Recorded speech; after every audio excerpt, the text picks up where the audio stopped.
Hello friends, आप देख रहे हैं आपका चैनल शेयर बाजार विद आयुष। और दोस्तों, बात होगी इस वीडियो में गॉडियम आईवीएफ आईपीओ के फर्स्ट डे सब्सक्रिप्शन के बारे में। दोस्तों, पहला दिन आज किस तरीके का बीता है इसको हम समझेंगे, जानेंगे कि किस तरीके का रिस्पांस आता हुआ देखने को मिला है, कितना सब्सक्राइब हो पाया ये टोटल आईपीओ पहले दिन। तो आप लोग देखिएगा वीडियो को पूरा, लेकिन उससे पहले आपने अभी तक अगर दोस्तों चैनल को सब्सक्राइब नहीं किया, फर्स्ट टाइम किया है विजिट, तो सबसे पहले आप लोग ज़रूर चैनल को कर लीजिएगा सब्सक्राइब। तो दोस्तों, गॉडियम आईवीएफ जैसा मैंने कहा, आईपीओ का आज पहला दिन आपको समाप्त होता हुआ देखने को मिल चुका है। अब इस बात का ध्यान रखिएगा, 2 दिन और बचे हुए हैं। वो 2 दिन कौन कौन से हैं याद रखिएगा। सेकंड और थर्ड डे है 23 एंड 24 ऑफ फेब। आज 20 फेब है, राइट। अब कल सैटरडे संडे आ गया, तो 23 और 24 याद रखिएगा, वो 2 दिन रहेंगे जब आप इस आईपीओ में अप्लाई कर पाएंगे। ₹5 की दोस्तों आईपीओ की फेस वैल्यू है, 79 का याद रखिएगा प्राइस बैंड है। कोई भी अप्लाई अगर कर रहा है तो 75 पे अप्लाई ना करे, ना 76 पे, ना 77 पे, ना ही 78 पे। अप्लाई कहाँ पे करना है? अप्लाई आपको दोस्तों करना है ओनली ऑन 79। बाकी पे याद रखिएगा बिड आपकी रिजेक्ट कर दी जाएगी, उसको माना नहीं जाएगा। Reason being company price band जरूर रिलीज़ करती है, बट हमेशा अपर प्राइस बैंड पे आईपीओ को लगाए, लोअर प्राइस बैंड पे लगाने का कोई मतलब नहीं होता है। तो इसलिए लोअर प्राइस बैंड पे अगर आप लगाने का सोच रहे हैं तो कृपया करके ऐसा ना करें, गलती हो जाएगी। 189 शेयर्स का दोस्तों लॉट साइज है, दोनों एक्सचेंजेस पे आपको लिस्ट होता हुआ दिखेगा। काफ़ी छोटा सा आईपीओ है मेन बोर्ड के हिसाब से, क्योंकि मात्र 165 करोड़ का इशू है, जिसमें याद रखिएगा 90 करोड़ का रिजर्वेशन रखा गया, 90 करोड़ रखे गए फॉर फ्रेश इशू। बाकी का ऑफर फॉर सेल है 75 करोड़ का, ठीक है। दोस्तों, इस आईपीओ में रिटेल में एक लॉट करीबन 189 शेयर्स का है, जिसके लिए आपको याद रखिएगा 14,931 रुपीज़ पे करने पड़ेंगे। रिटेल में आप चाहे तो मैक्सिमम 13 लॉट्स तक अप्लाई कर सकते हैं, बट इस बात का ध्यान रखिएगा, हमेशा 13 लॉट्स तभी अप्लाई करने हैं जब रिटेल कैटेगरी अंडर सब्सक्राइब रहती है। अंडर सब्सक्राइब रहेगी तभी याद रखिएगा आपको ज़्यादा शेयर्स मिलेंगे। रिटेल में अलॉटमेंट होता है लॉटरी बेसिस पे, तो कोई अगर ये सोच रहा है कि मैं ज़्यादा लॉट लगा दूँ तो मेरे चांसेस ज़्यादा बन जाएंगे अलॉटमेंट के, तो ऐसा नहीं है। भले आप 1 लॉट लगाइए या फिर आप 13 लॉट लगाइए, जितनी पॉसिबिलिटी 1 लॉट वाले की उतनी पॉसिबिलिटी 13 लॉट वाले की है। प्लस अलॉटमेंट याद रखिएगा मिलेगा 13 लॉट वाले को भी 1 लॉट का और 1 लॉट वाले को भी 1 लॉट का, तो 13 लॉट लगाने का कोई मतलब नहीं है। फिर अगर आपको ज़्यादा शेयर्स चाहिए तो स्मॉल चेन्नई कैटेगरी में जाइए, जहाँ पर मिनिमम 14 लॉट्स के लिए आपको अप्लाई करना पड़ेगा। 2,09,000 रुपये आपको यहाँ पर लगाने पड़ेंगे। स्मॉल चेन्नई में आप मैक्सिमम 66 लॉट लगा सकते हैं, और इससे अगर आगे जाना है तो फिर बिग चेन्नई कैटेगरी है, जहाँ पर मिनिमम 67 लॉट्स के लिए आपको अप्लाई करना पड़ेगा। 10 लाख रुपये यहाँ पर याद रखिएगा आपको पे करने पड़ेंगे। आप समझते हो तो हर एक कैटेगरी को कितना कितना शेयर ऑफर किया गया है। तो ये बात ध्यान रखिएगा, क्यूआईबी कैटेगरी को इस आईपीओ में 50% हिस्सा दिया गया है।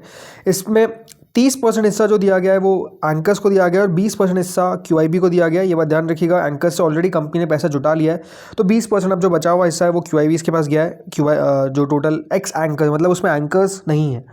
फिर एचएनआई कैटेगरी आती है। एचएनआई में याद रखिएगा 2 कैटेगरीज होती है, big HNI, small HNI. Big HNI वो जिनका बिड अबाउट 10 लाख का होता है, स्मॉल एचएनआई वो जिनका बिड बिलो 10 लाख का होता है।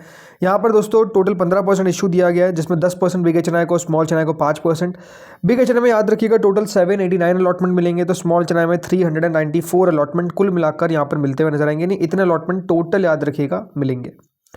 फिर आती है दोस्तों रिटेल कैटेगरी। रिटेल पोर्शन इस आईपीओ में 35% का रखा गया है। रिटेल को करीबन 38,678 अलॉटमेंट टोटल आते हुए नजर आएंगे। तो इस तरीके से याद रखिएगा इस आईपीओ के अंदर रिजर्वेशन जो है वो हर एक कैटेगरी का रखा गया है। अब आते हैं सब्सक्रिप्शन पे। शुरुआत करते हैं क्यूआईपी कैटेगरी से। तो दोस्तों, क्यूआईपी कैटेगरी पहले दिन आप कह सकते हैं बहुत ज़्यादा दिलचस्पी दिखाती हुई नजर नहीं आई है। कुल मिलाकर दोस्तों क्यूआईपी की तरफ से पहले दिन के अंदर ओनली 2,646 शेयर्स के लिए अप्लाई किया गया, which is not even 21 lakh, सिर्फ 2 लाख के आसपास याद रखिएगा लगाया गया है। अगर मैं बात करता हूँ इसमें किसने अप्लाई किया है, तो याद रखिएगा जो 2,646 शेयर है वो अप्लाई किए गए अदर्स कैटेगरी के द्वारा, यानी ना म्यूचुअल फंड्स का पैसा है पहले दिन, ना डीआईएस का पैसा हमको आता हुआ देखने को मिला, ना ही एफआई की तरफ से कोई रिस्पॉन्स आता हुआ दिखा है। पहला दिन कह सकते हैं क्यूआईबी ज़्यादा इंटरेस्ट नहीं भी लेता है, तो कोई बहुत बड़ी दिक्कत वाली बात नहीं है। ये ज़रूरी है कि आखिरी दिन क्यूआईबी का पैसा आए, लेकिन पहले दिन तो बिल्कुल नहीं आया। इसके बाद दोस्तों अगली कैटेगरी आती है जो है एचएनआई की। एचएनआई कैटेगरी कितना सब्सक्राइब हुई पहले दिन, चलिए देख लेते हैं। 91% दोस्तों एचएनआई कैटेगरी लगभग हमको सब्सक्राइब होती हुई दिखी है। लगभग 31 लाख शेयर के सामने 28 लाख शेयर्स के लिए बिड आई है, विच इज़ 22 करोड़। अब इस बात का ध्यान रखिए, पैसों के हिसाब से तो अपने आप में कोई खास अभी तक सब्सक्रिप्शन आया नहीं है। मात्र 22 अगर करोड़ रुपये आपको आते हुए दिख रहे हैं पहले दिन के अंदर, तो वो ऑब्वियस सी बात है, देखिए कोई बहुत ज़्यादा नहीं है। बट बात क्या है कि पहला दिन था, तो आप कह सकते हैं कि पहले दिन ज़्यादा लोग दिलचस्पी नहीं ले रहे थे। हो सकता है दूसरे तीसरे दिन बहुत ज़रूरी है कि कितना पैसा आता है। इसमें जो बिग एचएनआई कैटेगरी वो 54% सब्सक्राइब हुई है। बिग एचएनआई के द्वारा लगभग 8 करोड़ रुपए लगाए गए। तो स्मॉल एचएनआई कैटेगरी के द्वारा दोस्तों लगभग 1.63 टाइम्स, यानी इस आईपीओ के अंदर 13 करोड़ रुपए स्मॉल एचएनआई के द्वारा याद रखिएगा पहले दिन के अंदर लगाए गए। यानी ओवरऑल जो सब्सक्रिप्शन है HNI के अंदर, वो ओवरऑल पहले दिन के अंदर कोई खास नहीं है, ज़्यादा नहीं है। रिटेल पे आते हैं। रिटेल पोर्शन दोस्तों पहले दिन के अंदर 1.37 टाइम्स यानी लगभग 73 लाख शेयर्स के सामने 1 करोड़ शेयर्स के लिए बिड आ गई है, जो 79 करोड़ रुपीज़ होता है। रिटेल कैटेगरी कह सकते हैं दोस्तों, आज के दिन एकमात्र ऐसी कैटेगरी निकली जो फुली सब्सक्राइब हुई है। HNI के अंदर भी याद रखिए, स्मॉल HNI फुल सब्सक्राइब हुआ है, बिग HNI तो आपको अंडर सब्सक्राइब रहता हुआ दिखा है, और एज अ होल 91% सब्सक्राइब हुई है टोटल कैटेगरी। टोटल मिलाकर दोस्तों ये IPO पहले दिन के अंदर 88% यानी 101 करोड़ रुपए कंपनी को मिलते हुए नजर आए हैं। तो अब बात करते हैं कि क्या करना चाहिए इस IPO के अंदर, क्या IPO बढ़िया है या फिर ख़राब है। देखिए पहली बात तो ध्यान रखिएगा, कंपनी क्या है। कंपनी एक IVF क्लिनिक चेन है, मतलब Gaudium IVF and women health, जिसको प्रमोट किया गया है by doctor Kanika and doctor Piyush Khanna. ये IVF in vitro fertilisation treatment जो है वो प्रोवाइड करते हैं। 35 क्लिनिक हैं इनके इंडिया के अंदर, जिसमें 7 हब है और 28 स्पोक है, मतलब हब एंड स्पोक मॉडल से याद रखिए कंपनी जो है वो चलती हुई नजर आती है।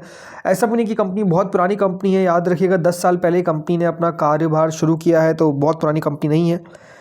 कुछ कंपनी के अंदर बड़े रिस्क नज़र आते हैं। देखिए उसमें रिस्क कौन कौन से रिस्क ये है कि पिछले अगर मैं बात करता हूँ 3 सालों के अंदर, तो कंपनी का जो IVF सेगमेंट का रेवेन्यू है वो ग्रो कर रहा है ड्यू टू हायर रियलाइजेशन। मतलब आप समझिए कि जो OPD यानी आउट पेशेंट डिपार्टमेंट जो होता है, वहाँ पर देखा जाए ओवरऑल तो नंबर्स हमको बढ़ते हुए ज़रूर देखने को मिल रहे हैं, लेकिन जो कोर बिजनेस है, राइट, जो कोर बिजनेस है कंपनी का, वो उस तेज़ी से ग्रो नहीं कर पा रहा है। ये अपने आप में ज़रूर दिक्कत है।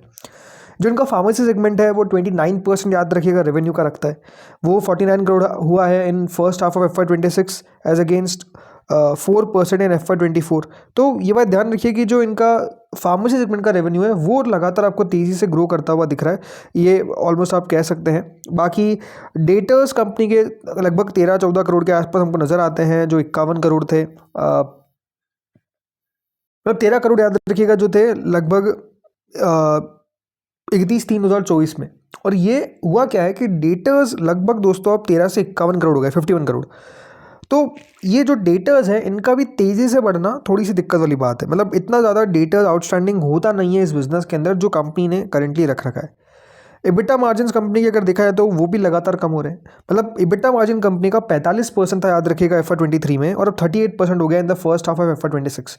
तो कंपनी इसको भी मेंटेन नहीं रख पा रही है। हो सकता है कि देखिए जितना तेज़ी से बिजनेस आगे बढ़ेगा तो मार्जिन थोड़े से कंप्रेस हो। बाकी अट्रीशन रेट 50-60% के आसपास है एम्प्लॉय के अंदर, तो वो भी थोड़ा सा दिक्कत है कि अट्रीशन रेट ठीक ठाक होनी चाहिए थी। 125 के आसपास कंपनी के एम्प्लॉयज़ है। सी कंपनी के अंदर निवेश किया जा सकता है, बट ये आपको ध्यान रखना पड़ेगा कि थोड़ा सा इसमें लंबी अवधि के बारे में आपको सोचना पड़ेगा। हो सकता है कि देखिए जो पैसा है वो आपका थोड़ा सा लंबी अवधि में बने। इस कंपनी में आप फ्यूचर एस्पेक्ट देखिए, मतलब कंपनी याद रखिए ओवरऑल अगर इस गॉडियम को देखा जाए तो ये प्योर प्ले एक्सपोजर है to the fertility theme, right. और ओवरऑल अगर इस सेगमेंट की मैं बात करता हूं तो IVF मार्केट बताया जाता है कि देखिए डबल डिजिट कैगर से ग्रो करता हुआ नजर आएगा, क्योंकि स्ट्रक्चरल डेमोग्राफिक शिफ्ट होता हुआ नजर आ रहा है। डिलेड पैरेंटहुड है, ये भी याद रखिए बहुत चैलेंजेस अभी देखने को मिल रहे हैं। इसके अलावा जो टोटल फर्टिलिटी रेट्स जिसको TFR कहते हैं वो भी डिक्लाइन पर है। तो इसलिए दोस्तों ऐसे बिजनेसेस जो होंगे जो बेसिकली IVF प्रोवाइड करते हैं, तो ये ग्रो हमको ज़रूर करते हुए नजर आएंगे। गॉडियम का ऑपरेशन मॉडल जैसा मैंने कहा कैपिटल एफिशिएंट है, क्योंकि हब एंड स्पोक मॉडल से कंपनी काम करती है, तो इसीलिए कंपनी के फाइनेंशियल भी आपको बढ़िया ही नज़र आते हैं अगर आप नंबर्स को अंदर फेस वैल्यू देखेंगे। बट प्रॉब्लम क्या है, प्रॉब्लम यही है कि हाँ कई जगह पे दिक्कतें हैं, जैसे मैंने कहा अट्रीशन रेट जो है वो कंपनी के लिए एक चैलेंज वाला बात है।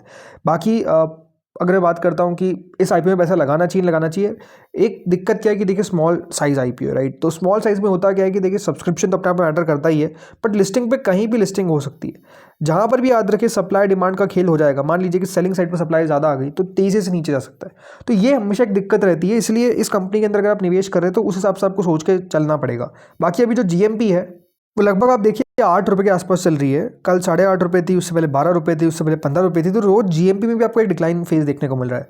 तो बेटर है कि अभी वेट करें, आखिरी दिन तक देखें, आखिरी दिन तक हम देखें फैसला लेंगे। बिकॉज हो क्या रहा है ना कि देखिए GMP टिक नहीं पा रही है, लगातार दोस्तों ग्रे मार्केट चलती है और गिर जाती है, और ऑलरेडी छोटा IPO है, तो फिर ये बात ध्यान रखिए थोड़ा सा चैलेंजिंग भी हो जाता है जैसा मैंने कहा। तो इसलिए बेटर है कि थोड़ा सा वेट एंड वॉच करेंगे। फाइनल डे पे हम देखेंगे कि हमको करना क्या है। सब्सक्रिप्शन का वीडियो रोज आता रहेगा। पहले दिन का subscription it's an okay subscription कोई बहुत अच्छा सब्सक्रिप्शन नहीं है। तो दोस्तों इस वीडियो में तो इतना ही था। होपफुली आपको वीडियो बढ़िया लगा होगा। चैनल को जरूर सब्सक्राइब कर लीजिएगा ताकि आपको आगे भी अपडेट्स मिल सके। इस वीडियो में इतना ही था। Thank you friends for watching this video.